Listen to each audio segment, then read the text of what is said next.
Esta es la primera parte de nuestra enseñanza y nuestra primera reflexión sobre el evangelizador y el mensaje del evangelizador y la manera como ese mensaje termina siendo parte de la vida y no solamente de la función o de la misión de la persona que evangeliza. Dos cosas quiero decirles en este primer mensaje para que vayamos elaborando y todo irá entrando en consonancia con lo que hemos propuesto en la lección divina de Lucas 4, Jesús en la sinagoga de Nazaret. Lo primero es que el querigma es un anuncio que moviliza, es un anuncio que genera dinamismo, actividad, es un anuncio que debe ser cumplido. El querigma, que es una palabra que no pertenece necesariamente al mundo bíblico, sino al mundo del Imperio Romano, hace referencia a los pequeños edictos y las leyes y los decretos que el emperador o los gobernantes de alguna región en particular emitían y que enviaban por medio de muchas personas a distintos lugares del imperio para que fueran cumplidos por medio de la gente.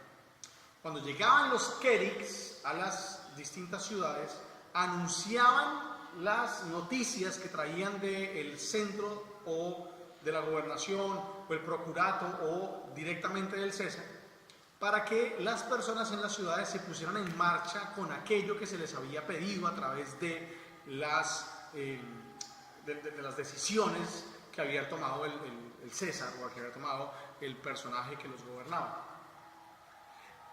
Cuando el Nuevo Testamento hace uso de esta palabra, cuando la iglesia cristiana hace uso de esta palabra, la comunidad entiende que el anuncio del reinado de Dios es un anuncio que moviliza, es un anuncio que casi que genera lo mismo que generan los decretos o las puestas en marcha de lo que anuncia en algún momento un emperador o un faraón. El reinado de Dios implica una movilidad desde la propuesta que Dios ha hecho, desde la idea que Dios nos ha traído, desde la manera como Dios ha propuesto tener una perspectiva de la vida y que genera enseguida un dinamismo de encuentro, de salida, de ponerse en marcha para muchas cosas. Esto es lo primero. El querigma es un anuncio que moviliza. El querigma no es un anuncio que se repite ni que se escucha únicamente. El querigma no es un anuncio que está dicho para ser repetido. El querigma es un anuncio que está hecho para ser puesto en práctica, para convertirlo en acción. En el texto de la sinagoga de Nazaret, que hemos leído en Lucas 4, lo que hace Jesús es precisamente declarar la puesta en marcha de ese querigma que había sido anunciado en Isaías 61 y que tenía que ver con la misión del profeta como acto de liberación. El que quiere liberar es Dios. El que quiere reconstruir al pueblo es Dios. Ese es el propósito de la profecía de Isaías en el capítulo 61. Ese es el tercer Isaías, el Isaías del postexilio. Es el pueblo que regresa y que se encuentra con otra cantidad de pueblo que está ahí, que nunca fue retirado, y el pueblo que ha estado en las periferias y que puede regresar para reconstruir el pueblo. Bueno, la reconstrucción del pueblo se hace por medio de los profetas en un ejercicio de liberación, como siempre con Yahvé, como siempre con el Dios de Israel, de liberación de los marginados, de los vulnerables, de los pobres, de los pequeños. Ese es el texto que Jesús va a leer en la sinagoga y es el texto que Lucas va a colocar como el primer momento de demostración exacta, puntual, plena, específica de lo que va a ser el programa de Jesús, la manera de actuar de Jesús, el sistema con el que Jesús va a operar en su ministerio. Entonces, va la primera cosa, ¿no?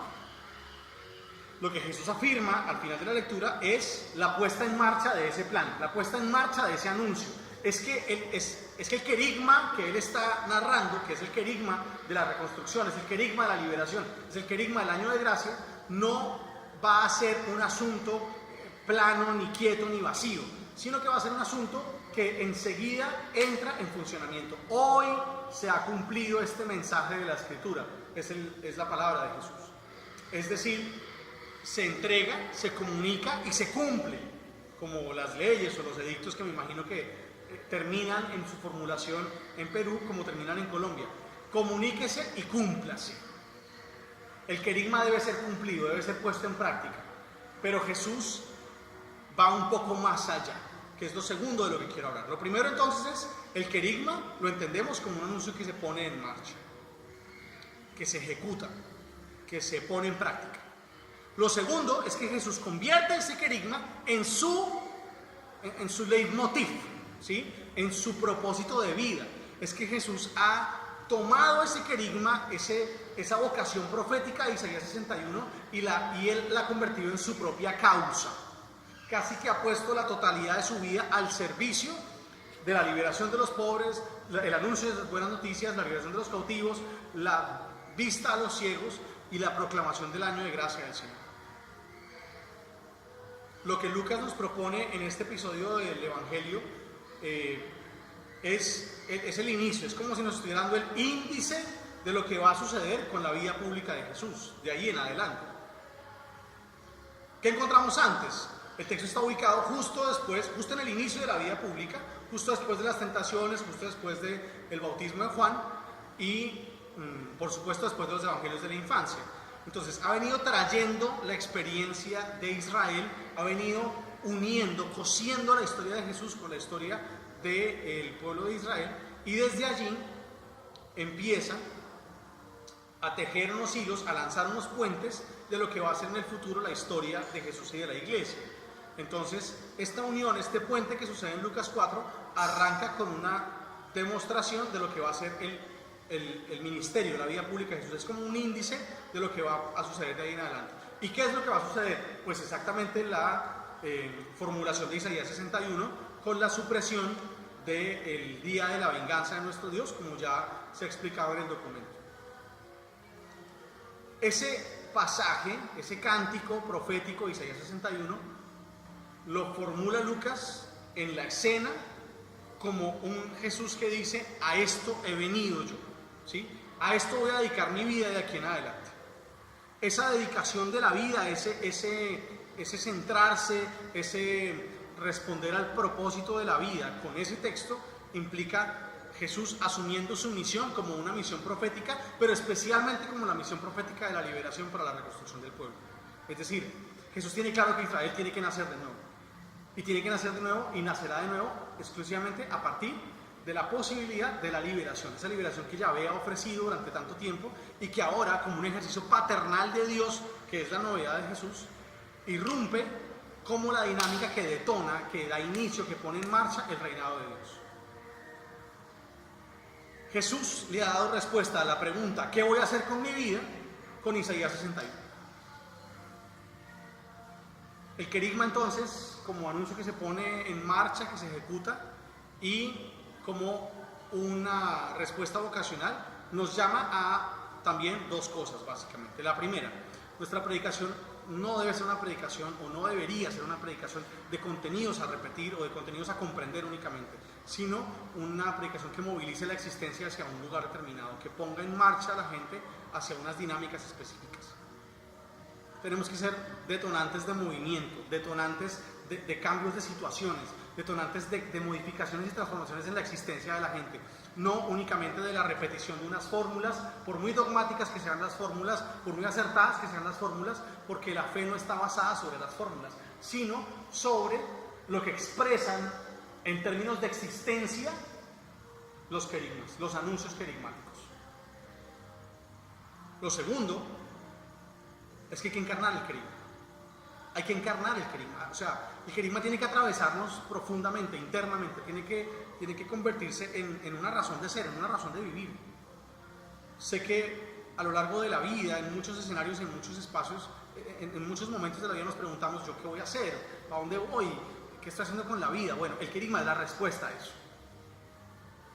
Ya las decisiones pequeñas, cotidianas, incluso las grandes decisiones sobre el operativo de la vida, de qué voy a vivir, dónde estudio, qué trabajo, etcétera, son las decisiones menores comparadas con la línea gruesa de la voluntad de Dios.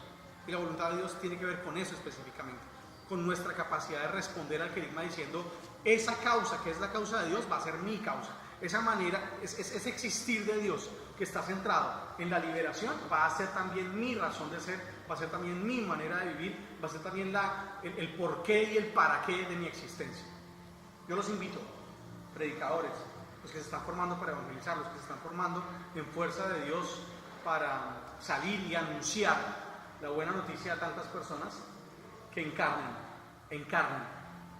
la liberación, encarnen la buena noticia que se le anuncia a los pobres, encarnen la libertad de los cautivos, encarnen el año de gracia, encárnenlo, llévenlo adentro, que los recorra, que les recorra las venas, que sea parte de su ADN, que esté presente en los distintos y determinados momentos de la vida. Encarnen, hay que encarnar el querigma. El querigma es para los cristianos, para Jesús, lo plantea Lucas, pero luego también lo vamos a encontrar en los otros protagonistas de la obra de Lucas. Es la razón de ser, es la razón de existir, es el motivo por el que están de pie y viven y luchan los creyentes. Así que un querigma que es un anuncio que pone en marcha, que no detona información, sino cambios de situación. Y por otro lado, un querigma que, a diferencia de los querigmas del Imperio Romano, el querigma cristiano no se distingue del anunciador. El mensajero y el mensaje se confunden en una sola cosa, porque el mensajero encarna el mensaje. Primera reflexión, primera parte, y espero que podamos seguir adelante, continuar y escarbar. No olviden que podemos conversar sobre la lección divina, sobre lo que vaya surgiendo a partir de eso. Espero muchísimos comentarios, muchísimas preguntas, y una de estas sesiones será sentarnos a contestar, responder y también comentar las preguntas y comentarios que ustedes hagan de allá para acá de nuestra primera reflexión. Jesús en la sinagoga de Nazaret, Lucas 4 del 16 en adelante.